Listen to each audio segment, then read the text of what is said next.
Ok, la primera pregunta dice así: ¿cómo surgió la vida? Oh, pensaba que las preguntas iban a ir acerca de la evolución. Bueno, no tengo ningún problema en hablar de la biogénesis. No es seguro cuál de los múltiples modelos posibles de primer ente autorreplicante es el que realmente ocurrió. Puede que hasta lo hiciesen varios de ellos al mismo tiempo, pero suele coincidirse en que algunas cadenas de aminoácidos, que se unen formando secuencias de proteínas que se autoprolongan con el mismo patrón, siendo todo el proceso, desde la aparición de los propios aminoácidos hasta su configuración final, algo espontáneo que podemos ver hoy día, quedarían atrapadas en vesículas lipídicas, las cuales también se transforman espontáneamente y dejan pasar a los aminoácidos sueltos, pero no salir a los ya combinados, con lo que irían creciendo de forma ramificada al entrar en contacto con más aminoácidos y lípidos y, por acción mecánica, se romperían, dando lugar a más núcleos de crecimiento. De entre dichos núcleos, aquellos que tuviesen cadenas de aminoácidos con mejores características, como integrar rápidamente elementos nuevos o proteínas con alguna función mínima más allá de la simple prolongación, se irían imponiendo los otros, robándoles recursos y dando lugar a la primera carrera evolutiva, acumulando complejidad hasta llegar a aquello que podamos considerar vivo. No olvidemos que entre vivo e inerte no hay una línea bien delimitada, sino una zona gris, pues tenemos entes autorreplicantes como los virus o priones que no califican como seres vivos. Ok, ¿y dónde está la evidencia para este escenario imaginario? ¿Y a qué métodos explicativos usted se refiere? Porque según los mismos científicos, nunca se ha observado que los aminoácidos se junten en proteínas y que se crean solos para formar vida. Una célula mínima necesita varios cientos de proteínas. Aunque cada átomo en el universo fuera un experimento con todos los aminoácidos correctos presentes para todas las vibraciones moleculares posibles durante la supuesta edad evolutiva del universo, no se formaría ni siquiera una sola proteína funcional de tamaño medio. Así que, ¿cómo se podría haber originado la vida que necesita de cientos de proteínas producidas por reacciones químicas sin la intervención de un diseñador inteligente? Con relación al virus, esto no ayuda a explicar el origen de la vida porque estas entidades no pueden reproducirse sin la presencia de criaturas vivientes. Ellos no llevan el metabolismo interno necesario para mantener vida ni pueden reproducirse por ellos mismos. Además, si su respuesta es correcta, entonces me pregunto por qué el científico evolucionista Paul Good no pensó en eso cuando dijo: nadie sabe cómo una mezcla de elementos químicos se organizaron a sí mismos espontáneamente para formar la primera célula viva. De hecho, el abiogénesis fue probado falso por el famoso biólogo y químico Louis Pasteur y otros científicos, quienes propusieron la ley de la biogénesis, la cual establece que la vida surge solamente de vida preexistente y que todo se reproduce según su misma especie. Esta ley científica claramente excluye la creencia de que una materia no viviente pueda tener vida. Esta ley se puede demostrar con el método científico y es tan cierta como la ley de la gravedad.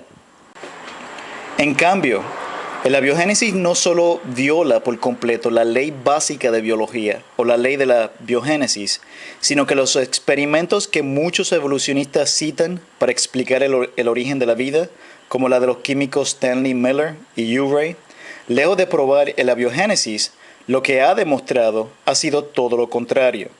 Pues estos mismos científicos evolucionistas concluyeron que el experimento que llevaron a cabo no se puede usar como un método explicativo para el origen de la vida y que no tiene validez en el mundo científico actual. Como dice el mismo científico evolucionista Urey, todo lo que estudiamos el origen de la vida, encontramos que mientras más investigamos, más nos sentimos que la vida es demasiado compleja como para haberse producido por evolución en cualquier parte. Todos creemos, como un artículo de fe, que la vida evolucionó de materia muerta en este planeta. Simplemente su complejidad es tan grande que es difícil para nosotros imaginarlo. La segunda, ¿cómo se originó el código del ADN?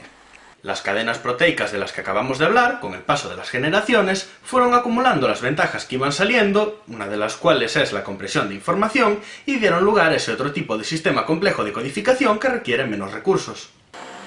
Ok, usted dice que la biogénesis no tiene nada que ver con la evolución, mas sin embargo su segunda respuesta la ha basado en su respuesta a la primera.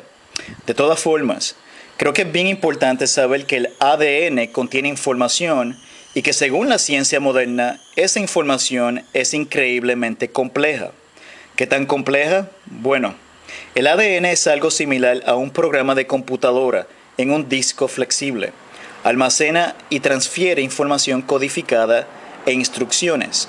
Se dice que el ADN de un ser humano almacena suficiente información codificada para llenar 1000 libros, cada uno con 500 páginas de un tipo de letra muy pequeño e impreso muy cerca uno del otro. El código ADN muestra un producto más sofisticado que el de cualquier computadora.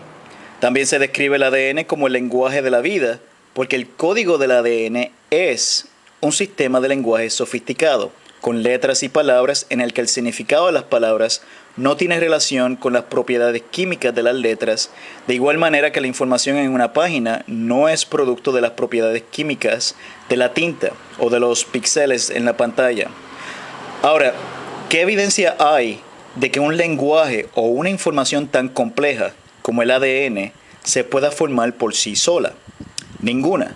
Como dice uno de los principales científicos de la información del mundo, el Dr. Werner Jitt, dice, un sistema de códigos siempre es el resultado de un proceso mental. Hay que hacer énfasis en el hecho de que la materia como tal es incapaz de generar ningún código. Todas las experiencias indican que hace falta un ser pensante que ejerza voluntariamente su libre albedrío, cognición y creatividad.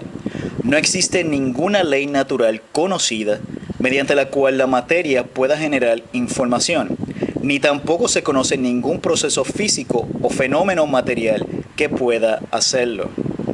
La tercera, ¿cómo pudieron las mutaciones, que son errores casuales en las copias del ADN, letras que se cambian, se borran, se añaden, o son genes duplicados, cromosomas invertidos, etcétera, crear el volumen enorme de información en el ADN de los seres vivos?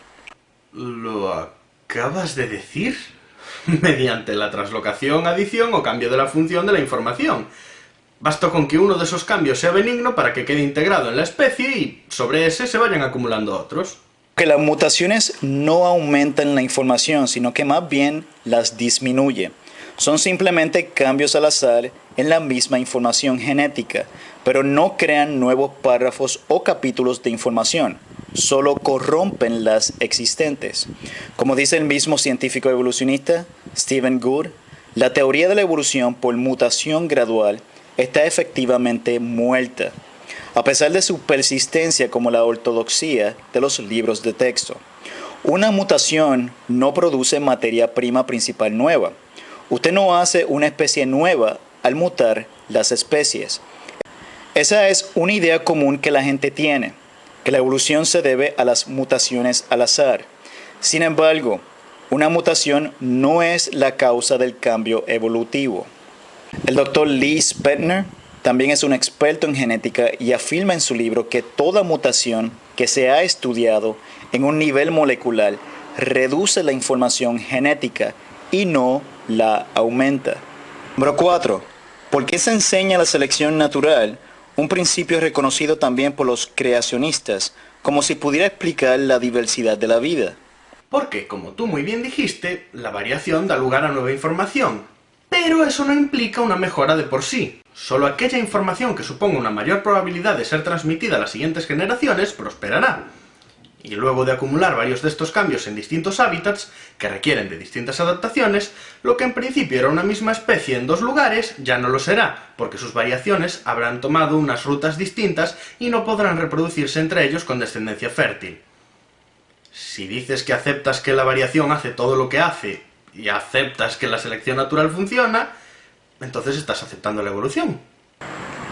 Ok, en primer lugar, fueron los científicos creacionistas, como Gregorio Mendel y Edward Blyth, los primeros que empezaron a hablar sobre la variabilidad, la herencia y la selección natural, no Carlos Darwin. Y la selección natural no es lo mismo que evolución. y las variaciones en una misma especie, conocido también como microevolución, no son pruebas de que una especie puede convertirse en otra especie diferente, lo que se conoce como macroevolución.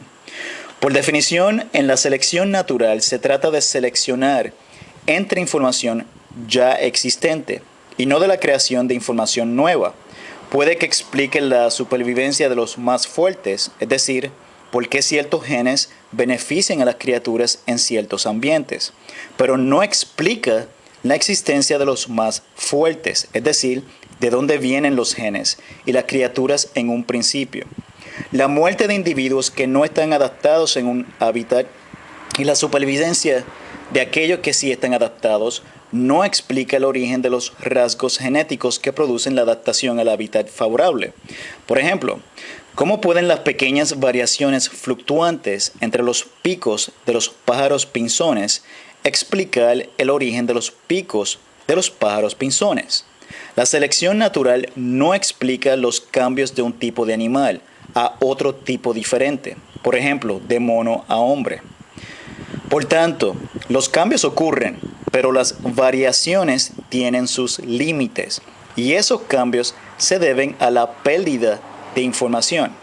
Por ejemplo, hay diferentes clases de perros, pero siguen siendo perros. Pueden haber diferentes clases de salamandras, pero siguen siendo salamandras. Eso no es evolución, eso no prueba macroevolución. Y como dicen los científicos, la selección natural no conlleva a la creación de nuevas especies. Otro científico, biólogo, George Myvert, también dice, la selección natural es incapaz de explicar las etapas incipientes de estructuras útiles. Ahora, si usted quiere creer que un animal puede convertirse en otro animal diferente, o sea, macroevolución, entonces tiene que proveer evidencias empíricas de macroevolución, no de microevolución. Número 5. ¿Cómo pudieron surgir nuevos caminos bioquímicos que funcionan por una serie de enzimas trabajando secuencialmente? Mediante el mismo proceso de acumulación gradual anteriormente citado, a partir de reacciones espontáneas más simples que poco a poco se fueron puliendo en una carrera por la eficiencia. Por ejemplo, no hacía falta una ruta química que superase eficientemente una membrana doble hasta que aparecieron este tipo de membranas. Ok, aquí vuelves a repetir la misma respuesta de la primera y la segunda, por lo que vuelvo y te pregunto, ¿dónde está la evidencia empírica para esto?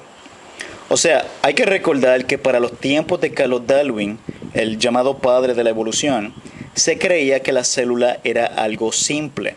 Sin embargo, la ciencia moderna nos ha demostrado que es demasiado compleja y que cada camino o nanomáquina requiere de muchas proteínas, enzimas, para funcionar. Por tanto, ¿cómo pudieron crear los accidentes fortuitos tan solo uno de los componentes, sin hablar de los 10, 20 o más de 30 que trabajan simultáneamente y frecuentemente en una secuencia programada necesaria? De hecho, el bioquímico evolucionista Franklin Harrod admitió: debemos confesar que actualmente no hay ninguna explicación darwiniana detallada en la evolución de ningún sistema bioquímico o celular. Solo hay una variedad de especulaciones ilusorias. El también bioquímico evolucionista George Wald también nos dice: uno solo tiene que contemplar la magnitud de esta obra para conceder que la generación espontánea de un organismo vivo es imposible.